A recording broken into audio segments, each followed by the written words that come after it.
Bonjour Bruno, Bonjour Céline. merci beaucoup déjà de nous accueillir au sein de SLTS. Je vais commencer déjà par te laisser te présenter un petit peu, nous présenter un petit peu ce que fait SLTS. Moi, je suis Bruno Verne, je suis dirigeant de la société SLTS. Je suis chez SLTS depuis 2013. Je suis arrivé par l'apport de l'innovation pour monter des projets d'innovation.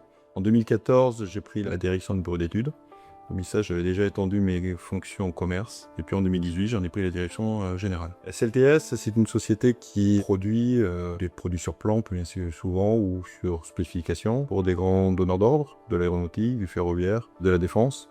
Dans le domaine qu'on qualifie bien souvent de tôlerie fine. Et puis notre caractéristique, c'est quand même de produire beaucoup de références, à l'année à peu près 2000 à 2500 références, en petit volume, puisque globalement nos OF sont constitués de 20 unités en moyenne, qui vont être produits à peu près 4 fois dans l'année. Donc tu vois, ça dépense rarement 100 unités par référence par année. Avec des gammes qui peuvent être assez importantes, d'une dizaine d'opérations qui peuvent se succéder, et des sous-traitances intermédiaires, donc des pièces qui vont sortir à l'extérieur pour ouvrir. Quel diagnostic toi tu as fait la première fois que tu as mis les pieds dans l'entreprise où tu étais confronté au sujet des flux? Entre 2014 et 2018, où on a enclenché un certain nombre de chantiers d'amélioration en fluide continu, l'amélioration continue, souvent avec des outils qui viennent de manufacturing, l'ITPS principalement, et en plus c'était concomitant avec la mise en place d'un ERP, d'un modèle dit MRP2. Donc d'un côté on parlait de flux tirés, de l'autre côté intuitivement on est quand même sur des flux poussés, donc il y était un peu en questionnement de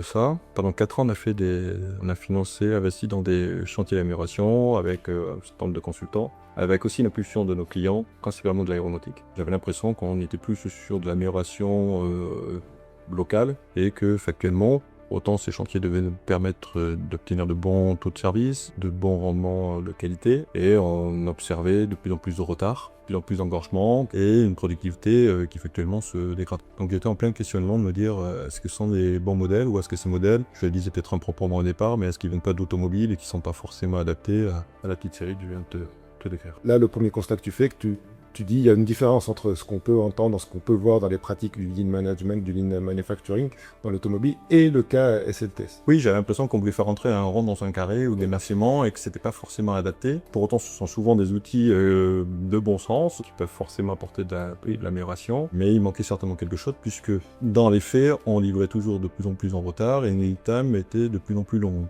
Je crois que classiquement, quand je suis arrivé chez SLTS, un lead time était autour de 8 semaines et on arrivait en moyenne à 12 semaines. Donc on avait perdu un mois de lead time. En quoi le rond ne rentrait pas dans le carré? Quels sont les points, quels sont les... Les KPI qu'on utilisait ne me paraissaient pas très adaptés. Alors, quelque chose qui paraît un peu surprenant, on parlait de PPL. Alors moi, je viens pas de l'industrie, initialement, je viens de la recherche.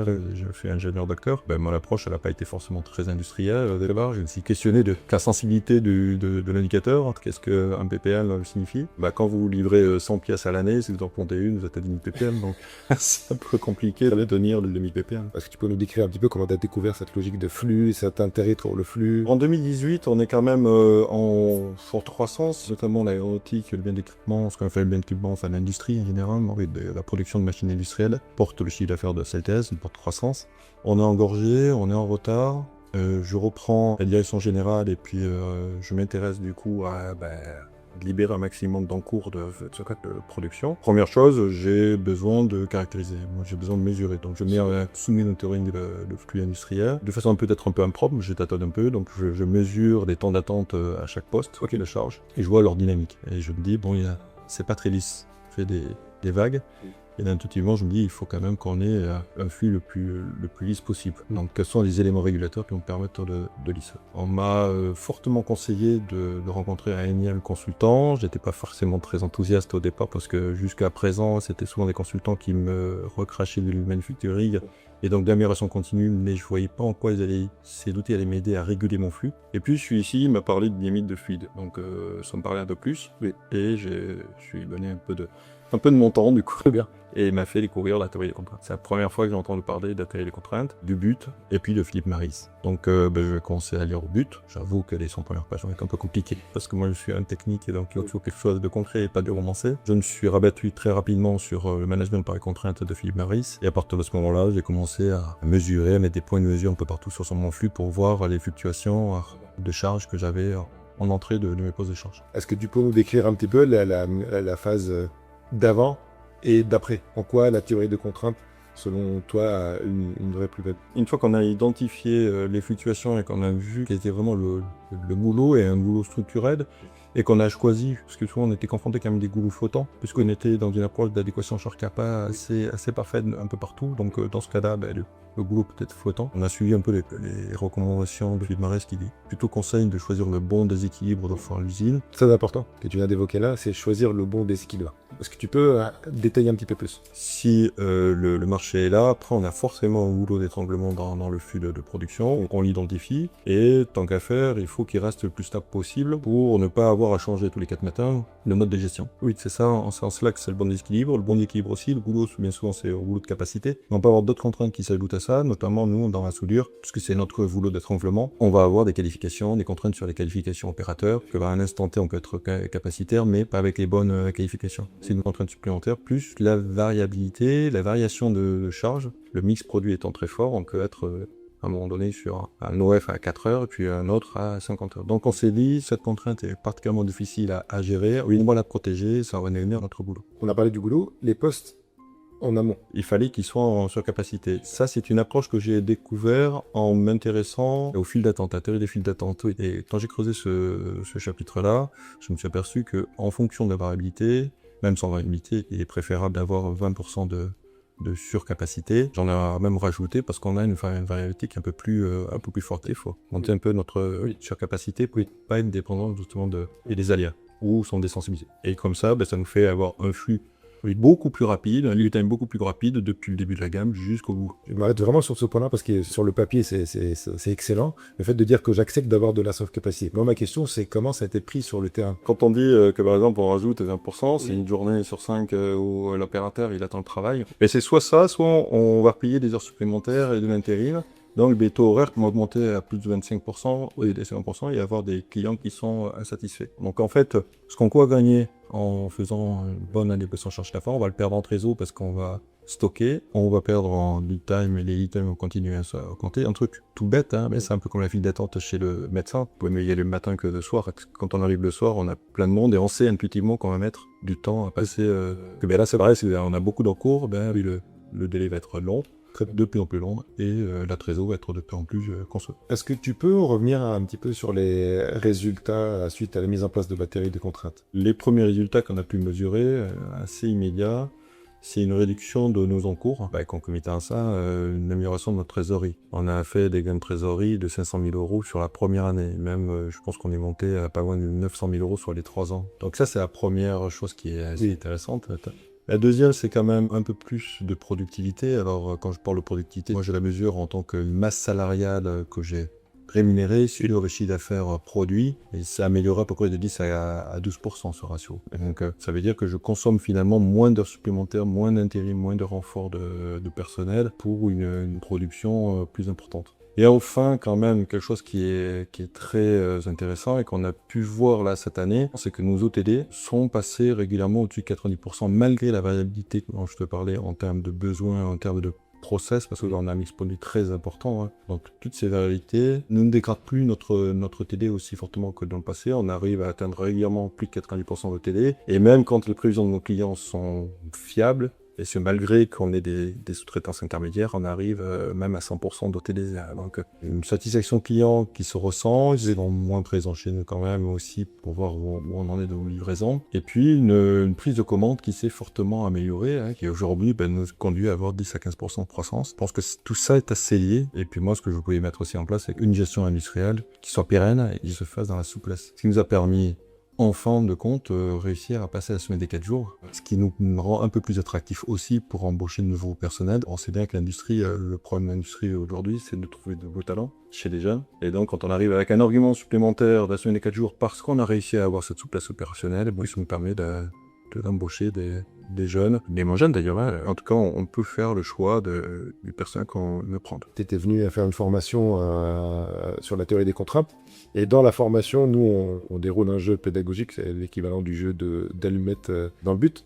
Juste, j'aimerais avoir ton retour par rapport à ce jeu-là. Un jeu, effectivement, qu'on lit, mais qu'on ne pratique pas forcément et c'est plus bon. Et donc quand j'ai pratiqué, ça m'a permis de bien me rendre compte de l'importance de l'effet du DBR. Et j'ai trouvé que c'était très pédagogique et du coup, dès que je suis rentré, d'ailleurs, je pris mes responsables de terrain et je les ai fait jouer pour qu'ils se rendent compte justement de ce qu'on est en train de mettre en place. Parce que jusque-là, ça paraissait très conceptuel. Ça inquiétait beaucoup le personnel, notamment dans l'administration des ventes, quand tu leur dis pour livrer plus tôt, on va lancer en production plus tard. C'est assez contre-intuitif. Bien souvent, on nous disait, si vous êtes en retard, lancez plus tôt. Et puis là, au dehors à l'heure. Oui, non, on va livrer plus tard parce qu'on engorge nos fils d'attente. Donc, en faisant ce petit jeu, ça m'a permis de rendre un peu plus concret toute la théorie des contraintes et mieux faire passer le message auprès quand même de personnes clés dans l'organisation. Ils ont quand même les responsabilités de production. Tu peux revenir un petit peu sur l'application du DBR. Le DBR, c'est quand même l'outil le principal de gestion de la théorie des contraintes. Une fois qu'on a identifié la contrainte, chez nous, effectivement, c'est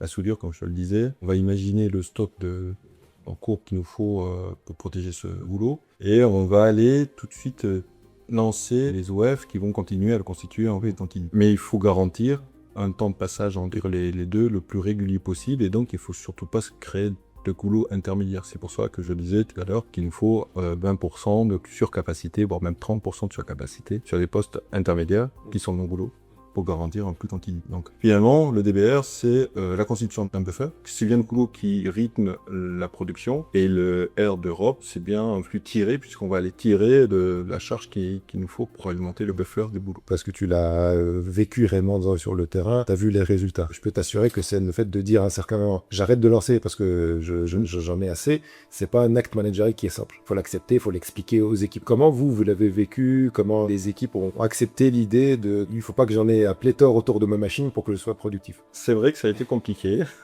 Il y a plusieurs prérequis. Il y a effectivement de ne pas lancer ce qui n'est pas nécessaire de lancer parce que de toute façon, ça ne sera pas digéré par le boulot. Ça implique que les administrations des ventes qui suivent leur ligne de commande sont un peu stressées parce que l'OF qui aurait dû déjà être lancé selon le calcul du besoin du MRP2 de l'ERT vous dit qu'il aurait déjà dû être lancé et sinon on va être en retard. Oui, globalement c'est ça. Donc ça met en stress les administrations des ventes. Il faut leur expliquer que vous inquiétez pas, l'ERP, le STP, voilà, c'est exactement ça. Mais c'est pas simple quand même à faire passer comme message. Le deuxième, ce sont les salariés qui sont dans les postes non goulots. Ils doivent, eux, garantir une surcapacité. Ne comprennent pas pourquoi ils attendent le travail alors que dans d'autres secteurs, on les suit en productivité justement parce que c'est le goulot, il faut que le rendement soit optimisé. Puis demander aux responsables aussi de ces ateliers-là de changer un peu leur méthode de travail. C'est-à-dire que c'est pas que de distribuer la charge de travail, mais c'est aussi de penser au chantier d'amélioration pour combler justement cette journée libre, quelque part. Il y a eu aussi un autre troisième volet qui est très important, c'est la polyvalence. Que se prêter du personnel entre secteurs, entre managers, c'était quelque chose de naturel. Ça a été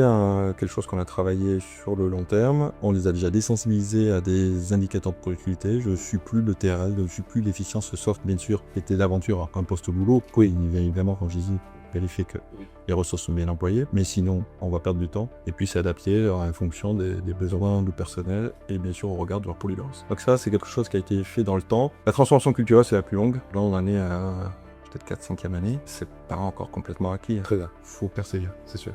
Avec la mise en place de la théorie des contraintes jusque-là, quelles sont tes prochaines étapes? Tu vois, on a plusieurs usines, pratiquement dans une usine, il y a une partie de tollerie, il y a une partie supply chain qui va gérer les entrées et sorties de sous-traitance, une partie qu'on pourrait appeler une usine d'assemblage, où on va peindre et assembler les peaux et fines. Dans la partie tollerie, qui représente quand même les 2/3 de la valeur de produit, alors on a déployé la théorie des contraintes. Le temps de défilement à l'époque était d'environ 2 mois.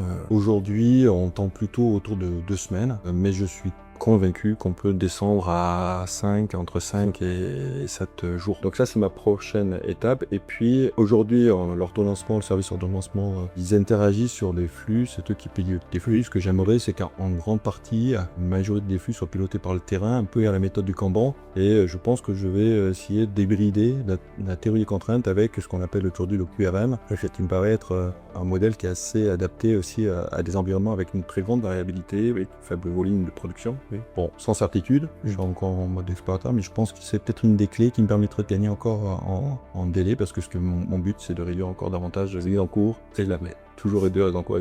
Si tu devais résumer la théorie des contraintes selon Bruno Verne, ça serait quoi? C'est identifier le goulot pour étranglement. Globalement, bien souvent, ça reste quand même le pod qui a la capacité la plus limitée. Et puis, d'ordonnancer les lancements de production en fonction de cette capacité, en lui quand même adressant un buffer, un stock de sécurité pour que ça s'arrête jamais. C'est lui qui va déterminer le chiffre d'affaires. Donc, si le goulot s'arrête, c'est une opportunité de chiffre d'affaires qu'on a perdu. Synchroniser l'ensemble de l'entreprise autour de ce goulot, de cette gestion du goulot. Si jamais il y a une entreprise ou un dirigeant d'entreprise ou un directeur de prod qui se pose des questions, ici, il faut appliquer la théorie des contraintes ou pas, quel conseil, quel message tu passerais à cette personne? Je pense que de toute façon, dans son flux, il y a forcément un goulot. Donc je regarderai le niveau de stock, les encours. Déjà en première visite d'entreprise, on sait à peu près si les bords de ligne sont tous chargés. Si c'est engorgé, ce que je lui conseillerais, c'est déjà de réduire les encours, d'arrêter peut-être de lancer de façon systématique les OF, instrumenter, mesurer, prendre le temps de l'observation. Les gens partent souvent avec des formules magiques. Je pense pas que Lean Manufacturing réponde à tout.